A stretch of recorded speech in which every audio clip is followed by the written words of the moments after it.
Bueno, hoy día se inició un ataque muy grande, ayer en realidad, un ataque muy grande desde las 6 de la mañana, masivamente desde Gaza hacia Israel.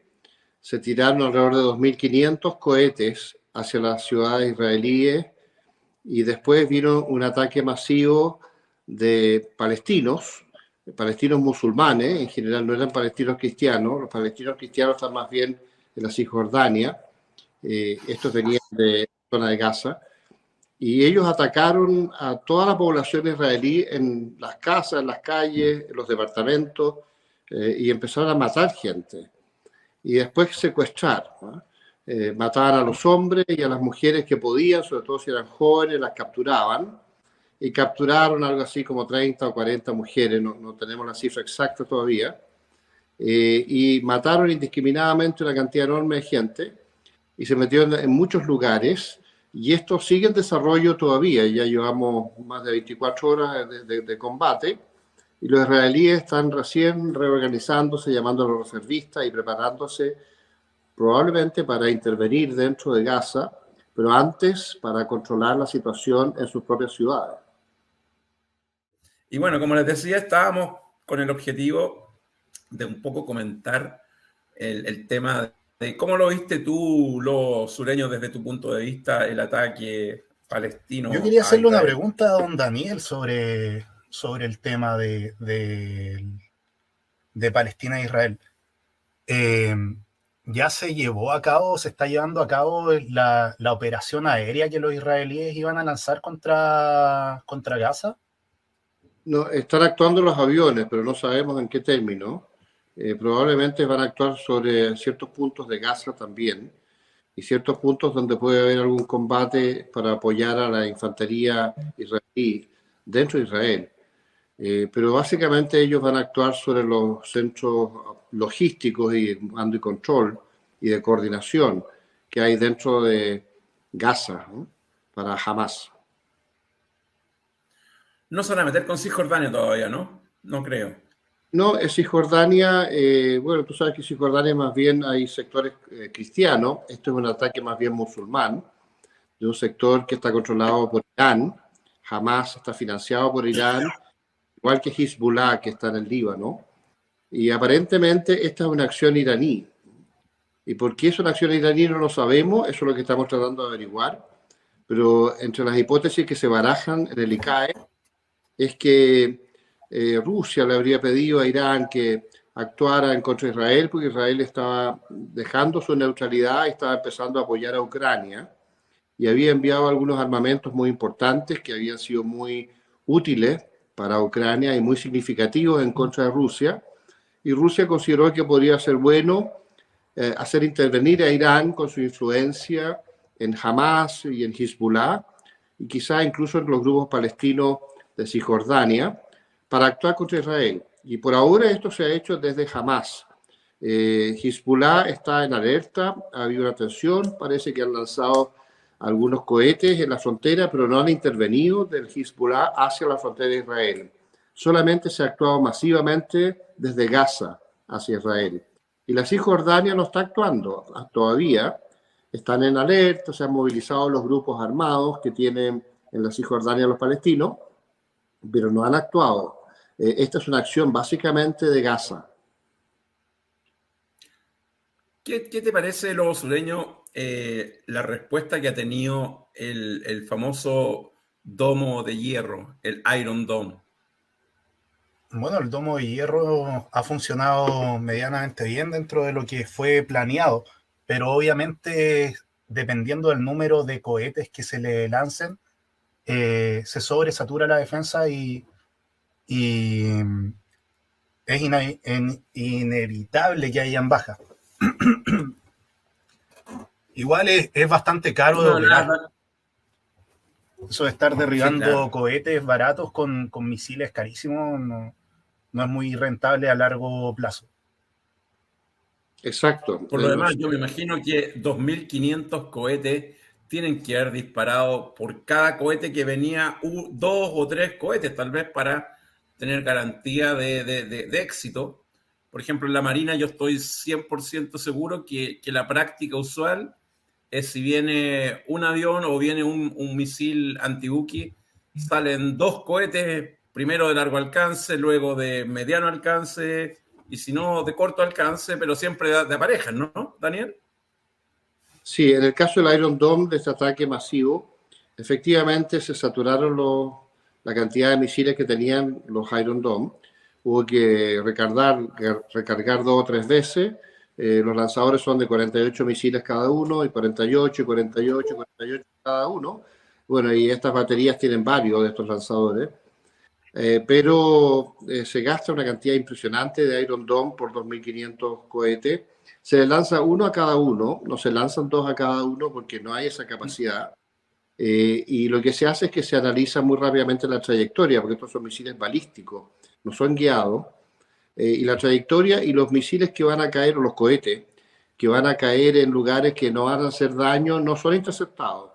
Se hace rápidamente el cálculo de forma muy digital, muy en tiempo Es real. una trayectoria simple, ¿no? Sí, exacto. Y ahí se lanza a aquellos que van a llegar a alguna zona urbana donde haya población. Y eso está todo con un sistema digitalizado muy rápido. Y se interceptan los misiles que vayan en trayectoria que van a hacer daño. Y los que van a caer en el campo abierto, no se les interceptan, se les dejan seguir, porque no hay suficientes Iron Dome. Y aún así, se acabaron los Iron Dome de estas baterías y hubo que traer recargas del norte. Y en eso están. Ahora, esto ha producido una enorme baja en los stocks.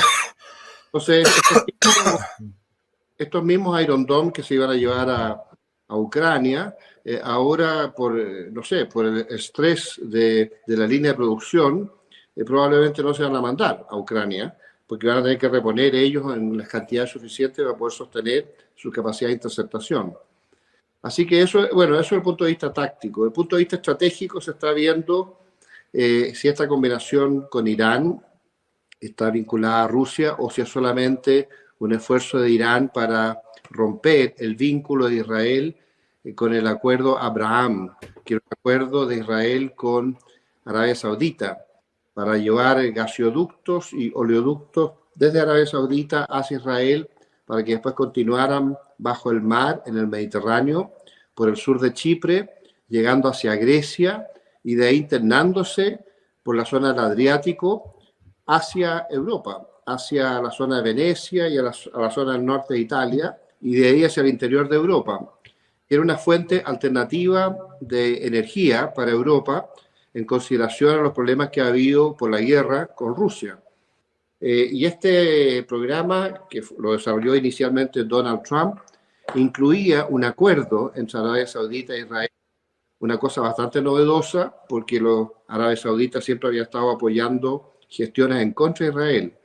Y sin embargo, los árabes sauditas, después de décadas de conflicto con Israel, han pasado una etapa distinta y llegaron a un acuerdo con Israel para exportar gas y petróleo a través de Israel por el Mediterráneo hacia Europa.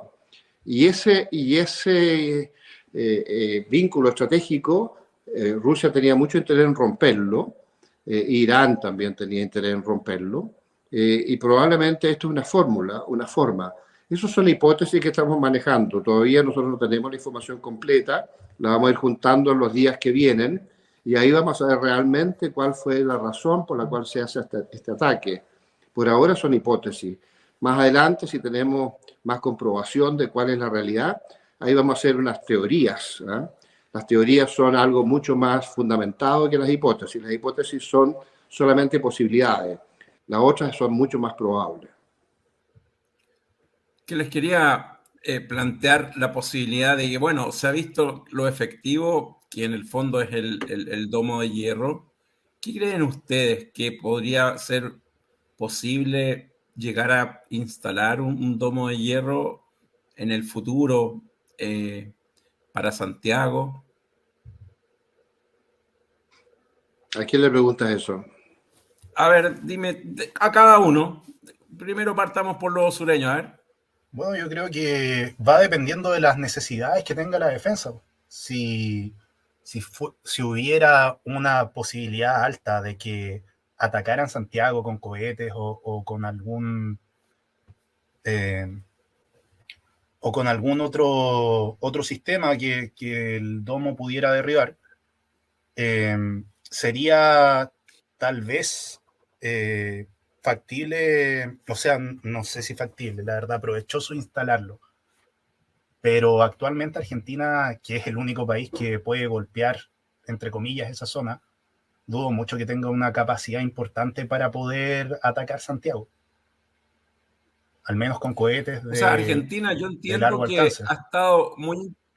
Yo entiendo que Argentina ha estado muy interesado en viajar a India por la posibilidad de comprar los misiles BrahMos, y también tienen dentro de su política de satélites el Tronador, que en el fondo sabemos que podría también ser un vehículo usado para, ya sea para colocar algún tipo de maldad dentro del cohete. ¿Qué opinas tú, Daniel, al respecto? ¿Sabes tú el precio? ¿Cuánto cuesta un domo de hierro? Sí, ¿De qué mira, orden de magnitud estamos hablando? yo no veo una amenaza argentina en los años cercanos, quizás a mediano plazo sí, y sí sería interesante para Chile tener Iron Dome, que son móviles, que se pueden mover al norte, al centro, al sur, depende de los requerimientos, y sería un muy buen complemento para defender las bases de la Fuerza Aérea, incluso para defender Valparaíso, porque la escuadra en Valparaíso es bastante vulnerable cuando está en puerto. La escuadra desplegada es muy invulnerable, pero la escuadra en puerto es muy vulnerable. Y sería bueno de repente tener capacidades antiaéreas, antimisiles, antidrones, que están tan de moda los drones, en Valparaíso, quizás en Talcahuano también. Es una posibilidad. Y si son móviles, mejor, porque uno las puede cambiar según las circunstancias y según los requerimientos. Es una tecnología que nosotros deberíamos buscar. Y también ponerla a los buques, a los buques secundarios. Tenemos estos famosos Sea Scepter tan buenos para las fragatas tipo 23, y tenemos otros misiles como los Evolved Sea Sparrow, ¿no es cierto?, para las fragatas tipo Adelaida, que son misiles extraordinarios, antiaéreos y antimisiles. Muy caros, eso sí, para los drones, ¿eh? Entonces sería necesario de repente complementar las capacidades antimisiles con misiles mucho más baratos como el Iron Dome. Hay una versión Sea Dome naval que es muy efectiva, y habría que asegurar las bases, ¿no?, las bases aéreas. Los aviones son extraordinarios los que tenemos, pero siempre muy... ¿Qué? ¿Por qué? Estás al aire, los sureños, te están saliendo al aire los Puta la que... weá. ¿Los sureños? ¿Me escuchas? Sí, sí. Te están saliendo al aire los que y todos los... Bueno, decía yo que, de hecho yo hice esta semana 2 videos con respecto a la Armada. Hice un video con respecto a la tipo 23, donde describo el por qué yo creo que en este momento son las mejores fragatas antisubmarinas de toda Latinoamérica, debido, por una parte, a todos los sistemas nuevos que le instalaron, que son los sistemas, el CMS-330, el sistema de gestión de combate, el radar de Hensoldt, el TRS-4D, tienes también tu Datalink 16, Datalink 22, tienes tú los Scepter, como bien dicen los CAM, y por supuesto que también tiene los 2 sonares más modernos, tiene sonar de casco y sonar de profundidad variable 2087, o sea, tiene todas las cosas más modernas, son idénticos a las tipo 23 que tiene la Marina Real de Gran Bretaña, que actualmente cuidan a los portaaviones. Luego serán reemplazados, ya sean por el tipo 31, por la fragata o por la que escoja la Armada, ¿no es cierto? Y que se le colocarán, yo creo que los mismos sistemas, así de modernos son los sistemas que tenemos en este caso.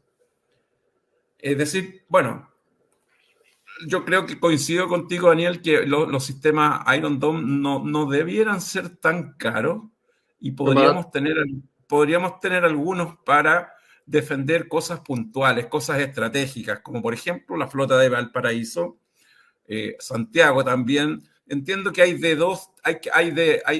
Iron Dome de corto alcance, creo que 15 kilómetros de diámetro, de radio, y hay Iron Dome de un poco más largo alcance, deben ser 30 kilómetros. Entonces, para Santiago tener uno grande de 30 kilómetros de radio para que cubra todo Santiago.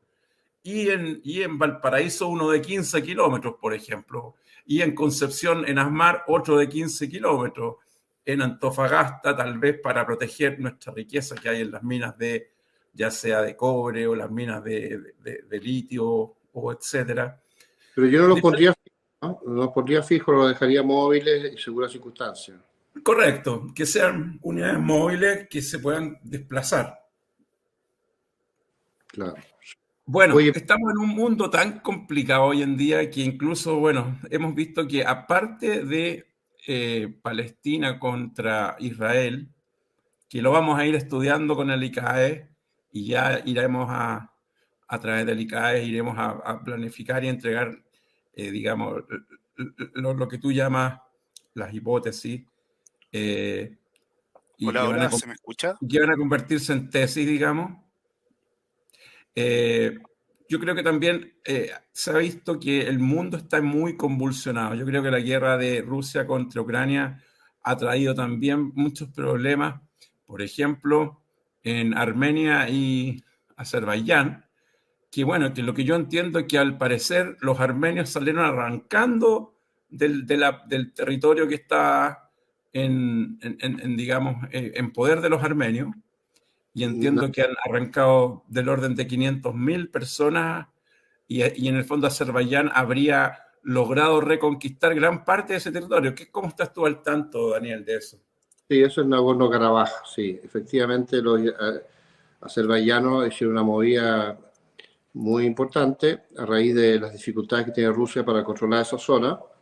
Y es una combinación de Azerbaiyán, en cierto modo, con Turquía, que son primos hermanos, y con todos estos estados turcómanos que hay al otro lado, incluyendo Kazajstán, Uzbekistán, Tayikistán, Kirguistán, Turkmenistán, en fin, que son primos hermanos los turcos, y ellos están tratando de crear una franja de vínculos geográfico, geopolítico, entre Turquía y este mundo del centro de Asia, por Azerbaiyán.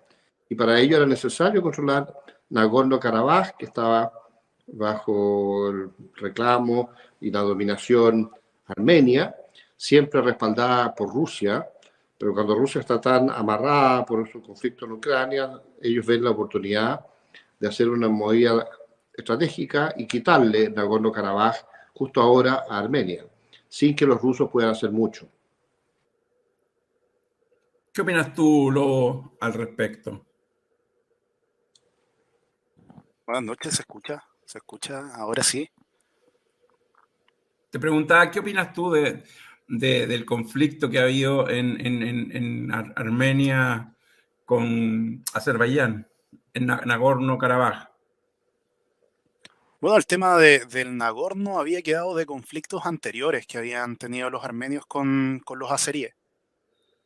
En guerras anteriores, Armenia, con el apoyo de Rusia, había logrado vencer a los azeríes, pero al pasar el tiempo, la población azerí creció bastante más que la armenia. Y se descubrieron recursos también importantes en Azerbaiyán que derivó a que pudieran vencer en la ofensiva que realizaron por 2020, me parece, ¿no? 2019, 2020. A ver, voy a buscar. El 21. 21, sí, sí, sí, 2021. Donde con drones y apoyo turco lograron vencer a los armenios, y los rusos lograron en aquel momento frenar por lo menos el avance azerí. Y claro, concuerdo con lo que decía don Daniel, que por el tema de que Rusia actualmente está concentrada completamente en lo que ocurre en Ucrania, ya no tiene tal vez tanto poder geopolítico para frenar que los azeríes pudieran tomar lo que era el Nagorno. En cuanto a los armenios, tuvieron que desescalar lo que más se pudiera, entregar el Nagorno y tratar de buscar apoyos incluso en Estados Unidos, tengo entendido. Porque a la larga la supervivencia de Armenia se podría ver amenazada por la superioridad azerí. Claro. Es En interesante. cuanto a material y a población son muy inferiores, tengo entendido, los armenios a los azeríes.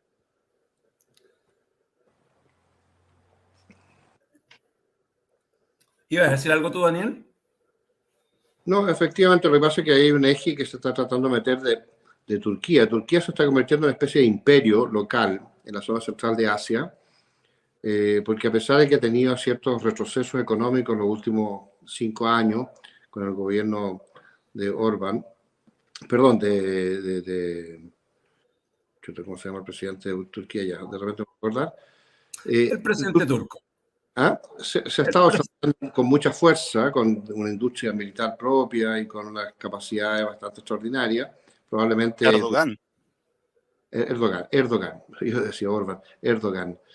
Y que hace que Turquía en este momento sea probablemente el país de Europa, si es que podemos considerar a Turquía un país de Europa, el país de Europa más poderoso, incluso más poderoso que Alemania, en fin, desde el punto de vista militar. Entonces Turquía ya está teniendo ambiciones como para restablecer este vínculo con sus primos hermanos turcos de la zona central de Asia, incluyendo Azerbaiyán y por supuesto este corredor de Nagorno-Karabaj, que para ellos es estratégico para mantener el vínculo físico de Turquía con esa zona. Es un fenómeno nuevo que es parte de la ecuación de los grandes poderes de esa área, nuevos, incluyendo Irán, que es un poder nuevo, con desarrollo misilístico extraordinario en los últimos 30 años, y por supuesto que Pakistán, que tiene la bomba atómica, y Rusia, que es un país que, si bien no es la Unión Soviética, después de su decadencia en los años 90, desde el año 2000 en adelante Rusia se ha reconstruido en gran medida con Putin y se ha vuelto a convertir en una potencia importante que funciona, a diferencia de lo que ocurría en los años 90, que Rusia no estaba funcionando. Putin tiene el mérito de hacer refuncionar a Rusia, a la Federación Rusa, como un país importante. Y ese vínculo con China, que refuerza mucho a Rusia, y el vínculo con la India, porque la India, si bien tenía grandes dificultades con China y con Pakistán, que era el aliado de China en ese sector, tenía a su vez la India un gran vínculo histórico con la Unión Soviética y después con la Federación Rusa. Ya no este vínculo ideológico con el comunismo, sino que un vínculo geopolítico con la Federación Rusa, porque los rusos no son comunistas, son más bien una especie de dictadura nacionalista, y los hindúes o los indios son una especie como de democracia nacionalista hoy día, con un gobierno con mucho carisma, que ha levantado brutalmente a la India y lo está proyectando a ser una superpotencia del futuro. Así que aquí en esta ecuación es re interesante cómo se combinan todas las cosas. Y en este caso es un movimiento, una movida, diríamos, una movida de ajedrez de Irán, de promover esta acción contra Israel sorpresiva desde Hamas y con la posibilidad de repente agregar al Hezbollah, que es una cosa que está en estado potencial, en el futuro cercano, puede ser hoy día o mañana o la próxima semana, no sabemos, depende de cómo evolucionan las cosas. Y también activar la Cisjordania, o sea, el otro sector palestino que está al este del río Jordán. Así que esto puede desarrollarse aún más, pero aparentemente lo que se está haciendo en este momento es una movilización de reservas de Israel y están reorganizando las fuerzas especiales para hacer una acción de control en el área de ataque de Hamas y pronto los israelíes van a programar, o de aquí a una semana, no sabemos si en días o en semanas, una acción muy importante dentro de Gaza, que se prevé muy sangrienta, para tratar de controlar la franja de Gaza en forma definitiva, desde el punto de vista de Israel. No sé si en forma definitiva, pero en forma decisiva, al menos, por ahora. Así que esto está empezando y va a ser un desarrollo muy grave, muy importante, y vamos a ver hasta qué punto afecta este vínculo que se había creado recientemente entre Israel y Arabia Saudita, y cómo eso afecta a su vez las relaciones de Irán con Siria y con el Líbano, considerando que los iraníes tienen una gran influencia en Siria y una gran influencia en el Líbano a través del Hezbollah, y por supuesto que tiene una influencia entre medio, ¿no?, que es Irak. porque el 60% de los iraquíes son chiitas y están vinculados a su vez y respaldados muy fuertemente por Irán. Así que Irán, al igual como Turquía, proyecta su poder más allá de su territorio inmediato, la proyecta hacia Irak, la proyecta hacia Siria, la proyecta hacia el Líbano y en este caso además a Hamas y a la Franja de Gaza, dentro de Israel, en el borde de Israel. Y eventualmente también podría ejercer algún financiamiento y alguna influencia en la Cisjordania, aunque sabemos que la influencia de Irán en la Cisjordania es menor. La influencia de Irán es muy fuerte en la Franja de Gaza y es muy fuerte en el Líbano, pero no tanto en la Cisjordania. Yo tengo una duda, si es que Irán ya está oficialmente reconocido que tenga la bomba atómica. No lo tienen. Se les ha atrasado bastante el programa por una serie de operaciones indirectas de Israel en los últimos años y por las presiones internacionales, incluyendo la Comisión Internacional de Energía Atómica, ¿no? Pero ellos, a diferencia de seguir en el avance con el desarrollo del arma nuclear, han desarrollado muchísimo la misilística y cohetes de una etapa, de dos etapas, incluso de tres etapas, de cada vez más alcance, cada vez más precisión y cada vez más masivo, incluyendo misiles antiaéreos, incluyendo misiles antimisiles, incluyendo misiles antibuque y cada vez más masivo. Y ellos han desarrollado una misilística muy sofisticada, que a su vez se ha combinado en tecnología con lo que puede tener Pakistán y con lo que puede tener Corea del Norte, porque se ha detectado que hay una combinación de las tecnologías de Irán con Pakistán y con Corea del Norte. Qué increíble, ¿eh? Cómo está el mundo está cada día más convulsionado. También hemos sabido que han habido algún tipo de escaramuza en Serbia-Kosovo. ¿Hubieron algún tipo de roces por ahí? No he tenido mucho tiempo para interiorizarme, pero también tengo entendido que lo que habíamos visto con Anaconda, que estaban produciéndose eventualmente algunos roces, al parecer sí han ocurrido. ¿Qué saben ustedes al respecto? ¿A quién le pregunta? A ver, Lobo Sureño, ¿tú tienes noción de, digamos, de Serbia, Kosovo? De Serbia, Kosovo, bien digo, sí. Bueno, muy pocas. Sé en realidad que han tenido sus tensiones recientemente por el tema de, como extensión prácticamente del tema de la guerra de Ucrania, ¿no? Uno de ellos es prorruso, eh, mientras que el otro no. Y culturalmente son países que pese a estar tan cerca son muy distintos y han tenido sus graves problemas en el pasado, en los años primero, como durante la Segunda Guerra Mundial, después del 41, cuando los alemanes entran en la zona de Yugoslavia, hay como una suerte de guerra ahí entre los que eran favorables al eje y los que eran favorables a los soviéticos, y posteriormente ya en los años 90, cuando cae la Unión Soviética y la zona de Yugoslavia entra en una guerra eh, genocida tremenda. ¿Concuerdas tú, Daniel? Sí, bueno, es que una cosa es la historia de Yugoslavia, que efectivamente todo lo que dice tiene razón, pero es muy largo, eso no se daría como para 10 programas. Y otra cosa lo que está pasando ahora. Yo por ahora no he sabido más que tensión de frontera, no se ha producido nada, pero efectivamente los serbios están muy vinculados a Rusia y los croatas y los demás están vinculados a Occidente.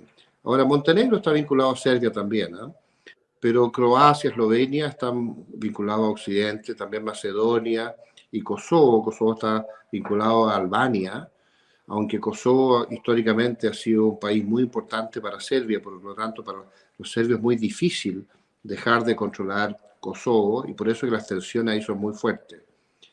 Pero también existe el problema entre Turquía y Grecia, que está justo al sur de Kosovo y Macedonia, curiosamente. Y también existe el problema de Líbano, que es una guerra civil en desarrollo, donde hay tres facciones que luchan unas contra otras, y donde están interviniendo los europeos, especialmente los franceses, los italianos, están interviniendo los griegos, están interviniendo por el otro lado los turcos, como enemigos de los griegos, en fin, está interviniendo Egipto, entre otros. Así que la situación del Líbano es muy complicada, perdón, de Libia, es muy complicada, muy complicada y está en desarrollo, y es una guerra paralela a la guerra de Ucrania que la gente habla muy poco. Y fuera de eso, toda la acción en la zona francesa de África, que son ahí como 9 países los que están actuando en conflicto, una especie como de guerra irregular francés, y el grupo Wagner ruso, que ha estado tomándose muchos territorios de la antigua zona francófila africana, en la zona central, justo al sur de Marruecos y Argelia, en toda esa área. Así que eso también está en desarrollo, y todos estos son conflictos paralelos, pero están todos combinados y coordinados con Rusia, con Europa, en este caso con Turquía o con Grecia, o en el caso de Serbia y los países como Croacia, Eslovenia, Macedonia y Kosovo, con Occidente o con Rusia, ¿no? En la zona yugoslava o la zona del Adriático. Entonces, por eso que todo esto es muy complejo. Y lo mismo que en el Medio Oriente, el hecho de que hay, no sé, este vínculo de Siria con Irán, del Líbano con Irán, de Irak con Irán, por supuesto, de las acciones de Irán en contra de Arabia Saudita, y Arabia Saudita que está creando esta nueva relación especial con Israel para poder exportar su gas a Europa. Entonces, es muy frágil toda la situación, porque algunos dicen que se está dando una especie como de guerra mundial en cámara lenta, y que todos estos conflictos locales están relacionados con el gran conflicto de Ucrania, directa o indirectamente. Y esto está en evolución, no sabemos si de repente se va a salir completamente de control. Y por otro lado, en el este de Asia está ¿Qué va a pasar cuando... Perdón, déjame terminar. ¿Qué va a pasar cuando cambie este, presidente de Estados Unidos? Déjame terminar, por favor. Y en el este de Asia, paralelamente con todo esto, Dale. el problema de Taiwán. Taiwán, que es una cosa que está en desarrollo, incluyendo la acción de Japón, de sus famosas islas que están muy cerca de Taiwán también, que están en conflicto entre China y Japón, y Taiwán, y por supuesto que la zona del Mar del Sur de China y el problema con Filipinas, con Vietnam, con Canadá, donde está muy metido Estados Unidos, y hay este vínculo entre Japón y Australia, con una posibilidad de que se meta también la India, ¿no? Todo eso que está produciéndose en el este de Asia está combinado a su vez con estos problemas del Medio Oriente, porque una de las cosas nuevas que se ha estado produciendo y que influye en esta acción de hoy día de Hamas es que la China ha estado reintegrándose a un vínculo estratégico muy fuerte con Irán. Por lo tanto, todas estas acciones de Irán, de algún modo, en un plano secundario, se consultan con China. China no se quiere meter, China aparece como neutral, pero evidentemente que Irán, que necesita combinarse estratégicamente con China, le informa a China de estas posibles acciones de Hamas en Israel, ¿no? Así que está todo relacionado. La pregunta que yo iba a hacer era en el fondo, ¿qué rol juega Estados Unidos hoy en día con Biden?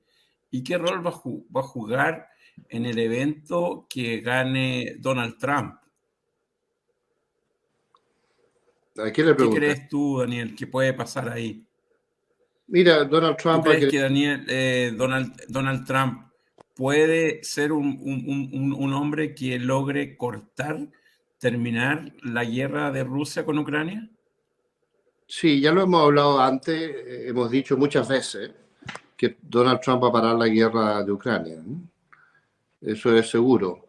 Y la forma de hacerlo para Trump es quitarle los recursos a Ucrania, pero antes de llegar a eso, Donald Trump va a querer negociar con Rusia, porque tampoco va a querer que Rusia se apodere de todo. Entonces la fórmula de Donald Trump es negociar con Rusia, llegar a un acuerdo, ver qué territorio se va a quedar. Rusia, en definitiva, probablemente se va a quedar con todos los oblasts del sur de Ucrania, en el mar de Azov, y después quitarle los recursos a Zelensky para que él no pueda continuar con sus operaciones militares y terminar con la guerra y llegar a un acuerdo con Rusia.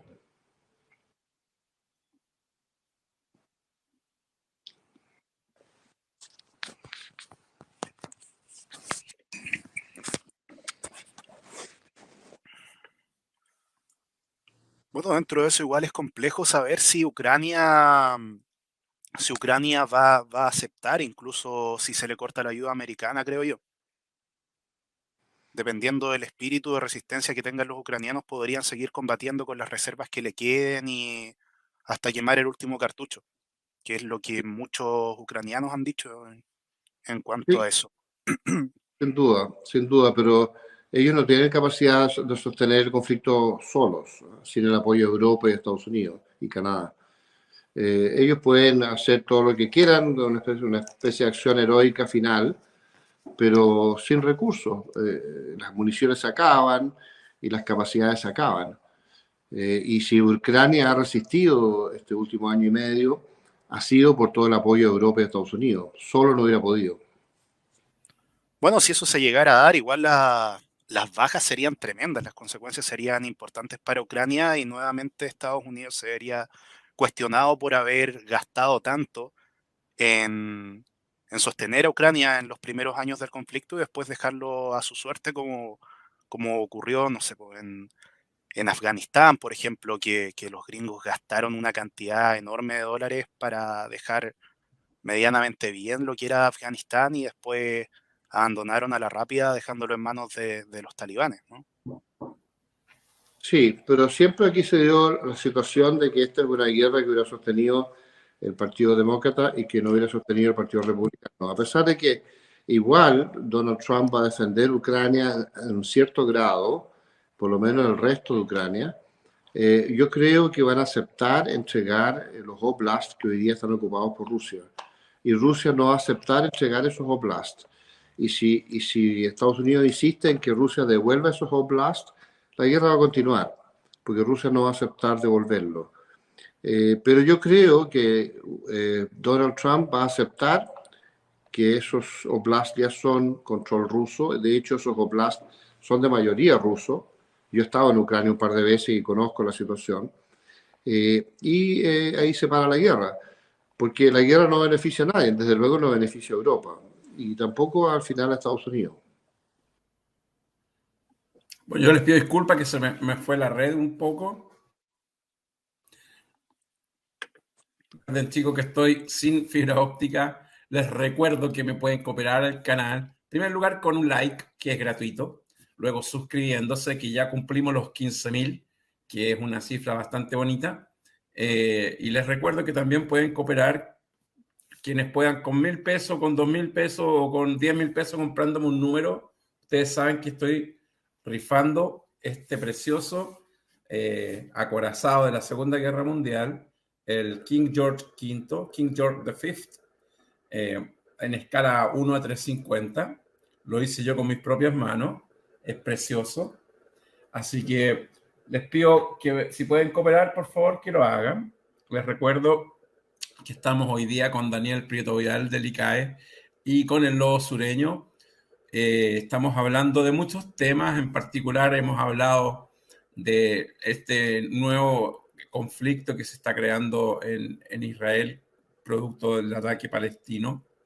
Y también hemos aprovechado de hablar un poquito de la guerra, o sea, del ataque que hubo de Azerbaiyán a, ¿cómo se llama?, a Armenia. Y por ahí tocamos también Serbia, Kosovo. Y quisiera yo traerlos un poco al continente latinoamericano. ¿Pueden ustedes ver algún tipo de conflicto dentro de aquí a 10 años? Por ejemplo, Chile-Argentina o Argentina con Paraguay, o bien, porque sabemos que hay roces por el producto de que estarían los paraguayos no pagándoles un poco el peaje por usar el agua de un río que generan hidroelectricidad. Además, podría meterse Venezuela en algún conflicto regional. ¿Qué piensas tú, Lobo Sureño? ¿Piensas tú, ves algún tipo de guerra de aquí a 10 años? Bueno, en estos momentos la guerra más próxima que se podría dar, probablemente, por lo menos en la parte de Sudamérica, es la de Argentina-Paraguay, ¿no? Por el tema de por el tema del río, ¿no? Que los argentinos expropiaron un cargamento de combustible, me parece, a los paraguayos, y con eso ha escalado un poco la tensión, porque Paraguay reclama que es un recurso estratégico. Argentina a su vez reclama de que ellos arreglaron un canal, me parece, de aquel río, y, y que debían los paraguayos pagar un impuesto, una tarifa cada vez que pasaban por ahí. Bueno, si se llegara a dar un conflicto así, Paraguay es militarmente inferior a Argentina. Tiene el apoyo tal vez de Brasil, pero igual es a mi juicio algo improbable. No creo que Argentina esté en condiciones de entrar en guerra ni siquiera con Paraguay.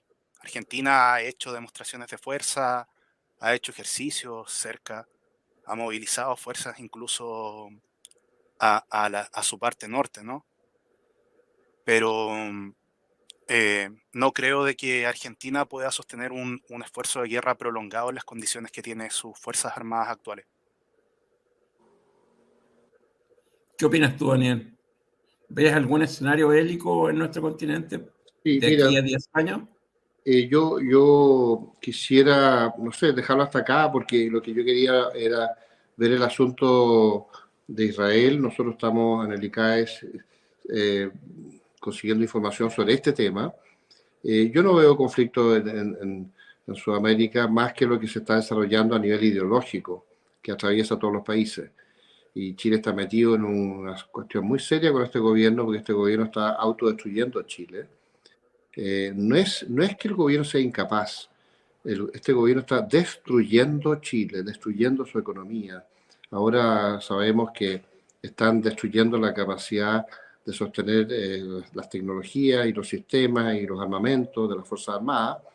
Lo que era el reemplazo de la ley del cobre se está suprimiendo y no sabemos qué han hecho con los enormes fondos que había para armamento.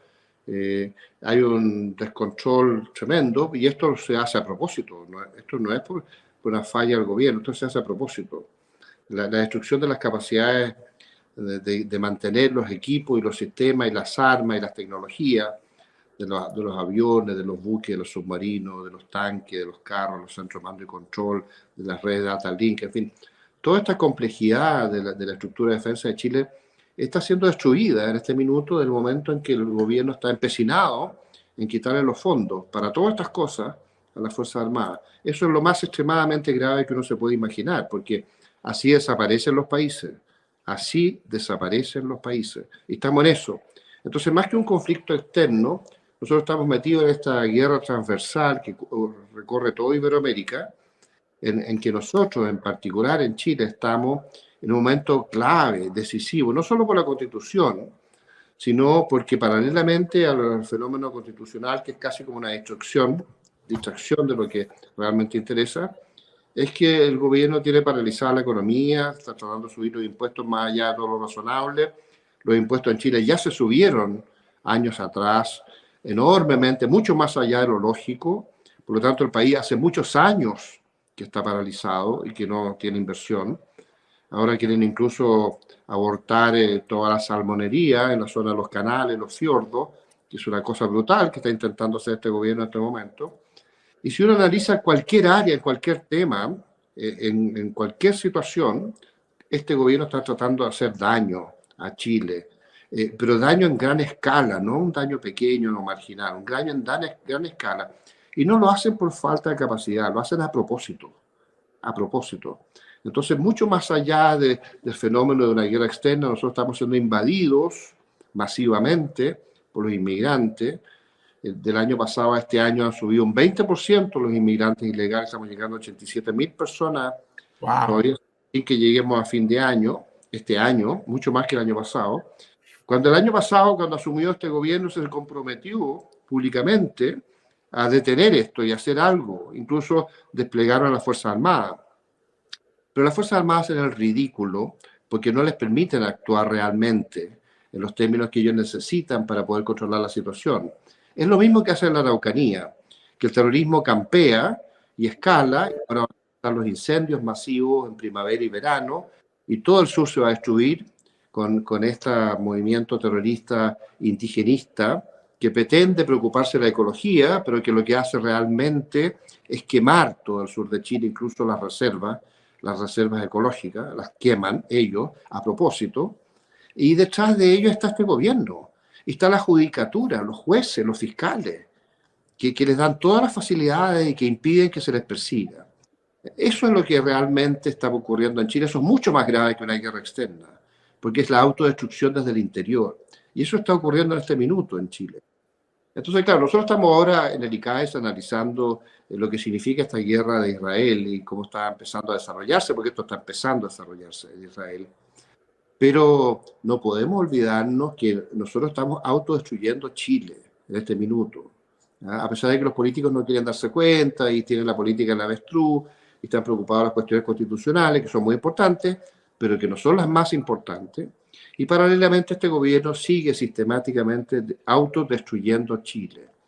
Entonces, más que guerra externa, nosotros estamos en una especie de proceso subversivo interno de autodestrucción.